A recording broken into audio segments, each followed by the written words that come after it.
once again, integrating, you're going to go through times that you may fail, you may try something, and that's the thing, you got to be persistent with mathematics. I mean, once again, you signed up for the class. This is the kind of stuff you got to tough through, and as you get more experience, as you do more problems, these things are going to get a little bit easier for you. So this does not look like anything under this formula list that we see here. But there is a way to strangely get it to look like this here. I know, crazy. Like I said, gonna have to see it. Once you see it though, it's like, oh, okay. But also then remembering it and using that more in the future. So what are we gonna do? Let me first write down that formula that I told you we're gonna get it to look like.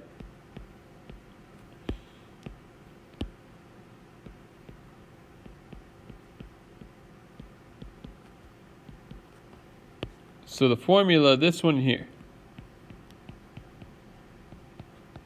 arctangent. It's going to look like this. So what I'm going to do is I'm going to do completing the square. So if you remember, that's b over 2 squared. Going to get our perfect square. So in this case, b is -6.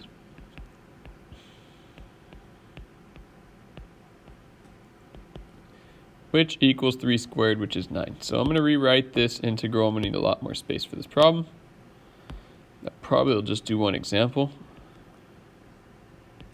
We'll see. So in completing the square, I'm going to add 9 and subtract 9. And don't forget we have that plus 13. And why would I do that? Because right here is a perfect square that factors down to x minus 3 squared. Think about that if you were to do the factor. The diamond method will multiply 9 adds -6, -3, and -3, which is x minus 3, x minus 3. We have it twice, so it's x minus 3 squared. -9 plus 13 is 4. And usually with integrated 2, that's like the most difficult thing that we do that year, right? Is completing the square. We're doing that like it's the easy part of this problem. Let me just rearrange this a bit. Technically I have 1 plus x squared, so what if I just do this? Might make a little more sense.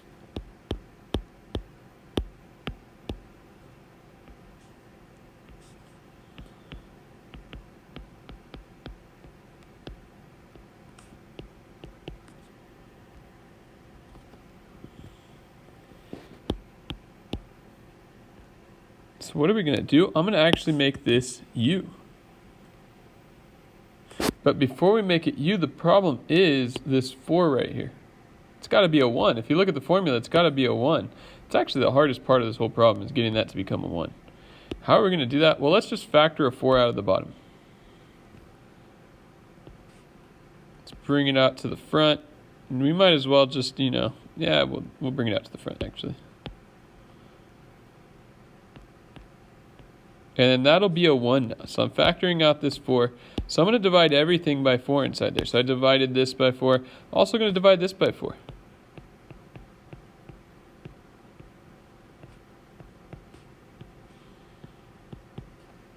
All right, so just divided everything by 4. If we distribute it back, it goes right back to this. That's fine. Bring that 4 out to the front. Might as well.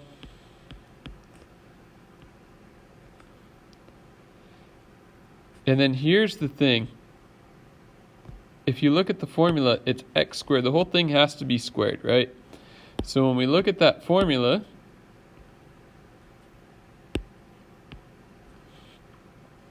I need to get that 4 inside the squared.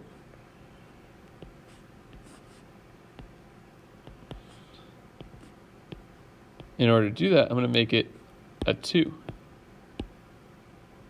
Why? Because 2 squared is 4. Right? 2 squared, to get it outside of the parentheses, would become a 4.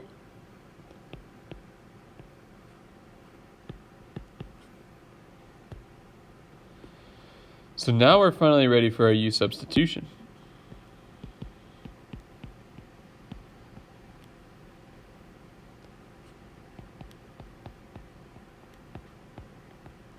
And the reason why I'm writing like this, derivative of that's going to be a lot easier. Derivative of 3 halves is 0, right? So derivative of x over 2 is just 1/2 dx. So you get 2 du is dx.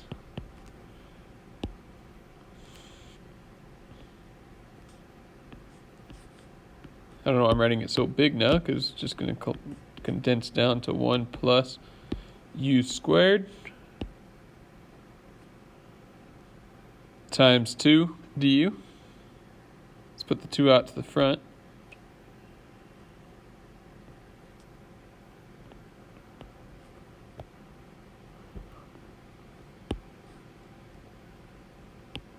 Well, you know what, I shouldn't just jump those steps there, right?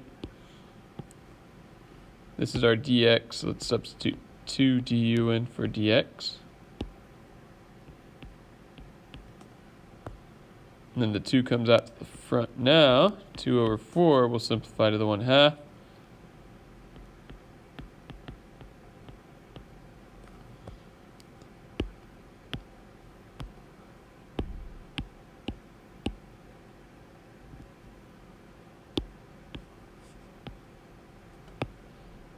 And so we'll have 1/2 arctangent of u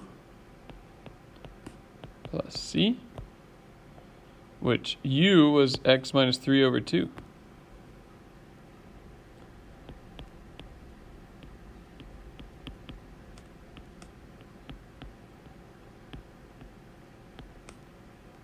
Plus c.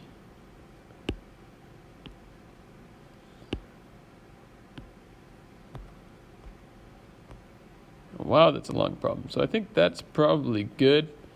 This one's kind of the same thing. We just have a 6 we factor out first. And I'll write out the solution for that.